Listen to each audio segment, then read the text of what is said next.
So I've been reading your book since the Bosch book started coming out. So I'm really happy to see you moving into the world of podcasting. Can you tell us a little bit about the Wonderland Murders and Secret History of Hollywood documentary podcast? What's it about for those who are not familiar with the crime? Well, it was a kind of an iconic murder. I know that sounds weird to say iconic murder, but iconic murder case from Los Angeles that happened 40 years ago this Thursday, July 1st, 1981. Four people were pretty savagely beaten to death in a house in Laurel Canyon. And Laurel Canyon has this mythos about it because it was where music of a generation emerged from.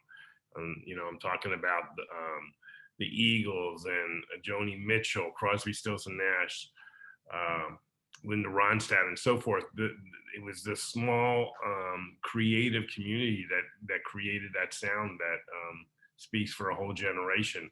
And so it's ironic and antithetical that such a savage murder would occur in this area. And also the fact is that people got away with murder 40 years later. No one was ever convicted of murder. And though people were accused and tried, there are other killers out there that were never even named. And that builds a lot of intrigue into it.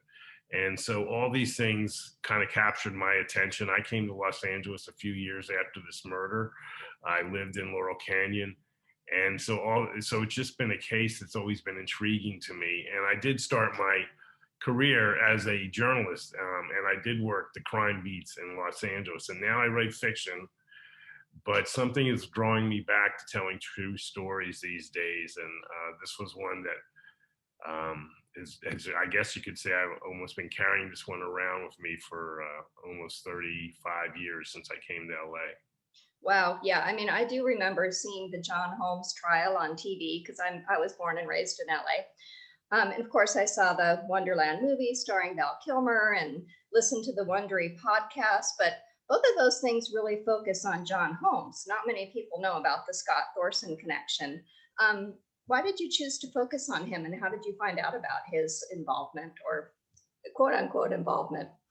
Well, I think things come full circle for me with my books. I've been using real LAPD homicide detectives, a small cadre of them that help me with the accuracy of my books and the couple of the TV shows I'm involved in. And one of those detectives, who's now retired, played a key part in the Wonderland case.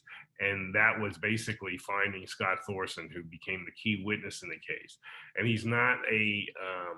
he's a questionable character. In fact, in the podcast, we call him an unreliable narrator because of drug addiction and his own world of crime that he has been in for almost as long as this case.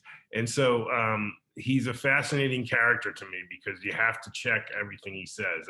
As one of the detectives on the case told me, he talks out of both sides of his mouth. So you start with this kind of intriguing character, and there are a lot of facts out there, and he tells you his stories. It's a fascinating story that's lasted going on 40 years, and you try to, like I was as a journalist, you check the facts. You look for trying to find out whether he's telling the truth or not, and that's one of the themes of the podcast. Yeah, absolutely. I know when you asked him if he thought he was an unreliable narrator, he said, "Oh, no, definitely not."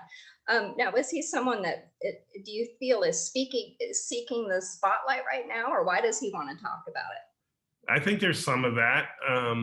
He didn't come to me, though. I went to him to see if he wanted to talk about this. I had to track him down.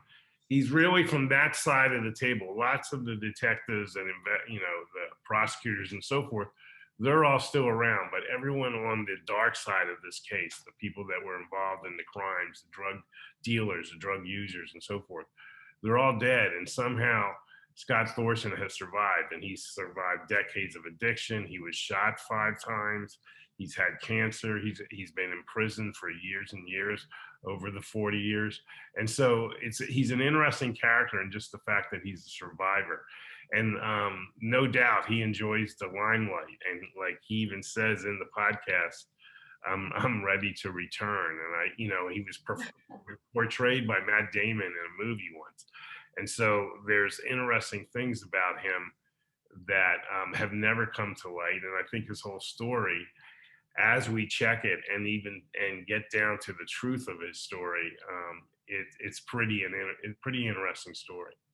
Right, and it is kind of amazing that some things have not come to light about this case, which has been examined, and people, true crime buffs look into it a lot. Is there anything that you learned recently about this case that you didn't know before doing the podcast?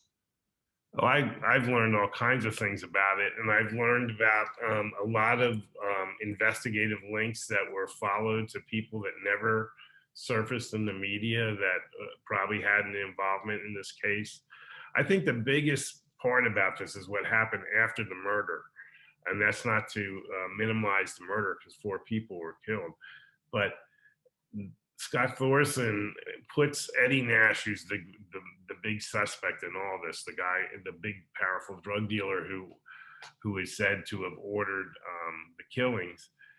He and Nash became partners more or less, and Thorson puts them right at the dawn of the crack epidemic, and so that I'm doing a lot of examining of that because that changed the world, especially this country and the city of Los Angeles. The number of murders, the number of incarcerations, it changed culture. And there is a very valid case that puts Eddie Nash and Scott Thorson at the start of that, start of the spread of that. And I think that's something that's never been reported or and discussed. And I think it's a pretty fascinating part of the story. It absolutely is. And it's a fascinating podcast. You put so many interesting people together, including law enforcement, who also have things to say about this. Where can fans of true crime listen to the podcast? Where and how? It's exclusive to Audible at the moment. And so if you're an Audible member, that's where you got to go to listen to it. All right. Well, thank you, Michael. I appreciate your time and congratulations on another excellent offering for your fans. Thank you.